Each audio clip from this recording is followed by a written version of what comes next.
May 1st of every year marks International Labour Day, or some would call it International Workers' Day. This day stemmed from the struggle to free workers from extreme conditions of repression, exploitation and racism which generally existed in the late 19th century in the US. Its origin is specifically from the 8-hour day movement, which advocated 8 hours for work, 8 hours for recreation, and 8 hours for rest. Uganda has also joined the world to celebrate today in Zimbabwe district.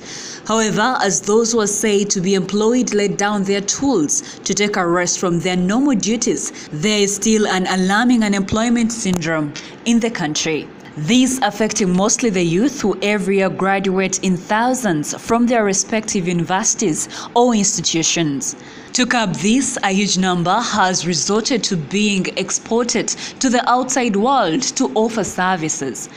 The Middle East is one of the nations Ugandans have found employment. This has been through the help of labor companies, or some have found their way out there. But where they thought would be a land of employment for the better turned into a death trap.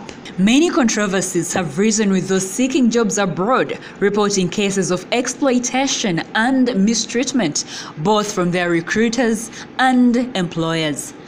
A parliamentary report documenting the deaths of Ugandans in the Middle East found 48 had died in the first 8 months last year, as 36 of them had committed suicide. Ngora County Member of Parliament David Abala, who headed the committee, said they were shocked by the findings on a field visit, claiming that rape, torture, unpaid wages, and confinement were some of the chief reasons behind the suicide cases. Andrew Kameraho, the chairman Uganda Association of External Recruitment Agency, composed of companies licensed to externalize labor, says even though this is worrying for Ugandans who would like to be recruited, there are measures that have been put in place to protect Ugandan workers overseas. In real estate, selling plots, you can see the percentage of how many plots are being bought by people outside.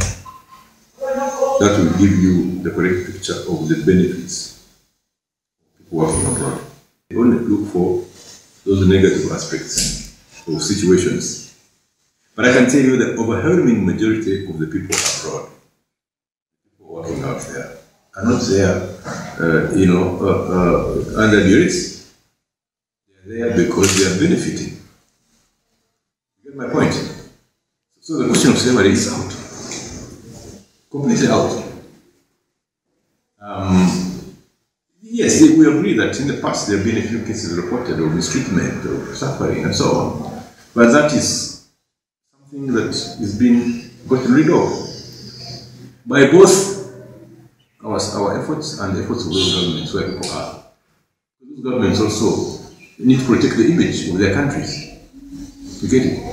So they also said, if people come here and complain that they're being mistreated, what is the problem? Why are they being mistreated? Okay? We've got the international law, we've got the international human rights, we've got the Geneva Convention to protect workers. We live in a global world, it's a global village. You get it? So you cannot say you take people as slaves in a country as if you live on your own. Kameraho, who owns Jack Security, a recruiting company, blames cases of mistreatment of Ugandan workers to human trafficking. He explains that unlicensed companies traffic Ugandans and hand them over to the wrong hands because their aim is to make quick profits, whereas the licensed companies are looking for sustainability of the business. To curb this, the chairman says there are agreements between government and the labor importing country. Agreement of an agency sending their worker and an agency receiving workers, and an agreement between the employer and the employee. Kameraho says all these agreements are for the protection of the worker and a monitoring system. So there's a monitoring mechanism in place, which is SAGA, which is comprehensive and effective. So those are the measures that were put in place as a result of what had happened in the past. That's why I'm telling you what happened in the past is now history. Because in the past we didn't have all these systems in place. Now we have these systems that are effective and have made the whole difference in the sector for the better of our for the betterment of our people. So the situation is changed completely. Today, there are 120 Ugandans working in the Middle East alone, and they remit over $500 million annually. But Kameraho urges that Uganda needs to move from exporting semi-skilled to more professional labor for Ugandans to get better and more jobs and earn more money to get rid of poverty. He advises that government needs to consider creating a fund where Ugandans can draw money for things like medical check or travel to get these jobs overseas and later pay back. This report was compiled by Jackie Achan for New Vision TV.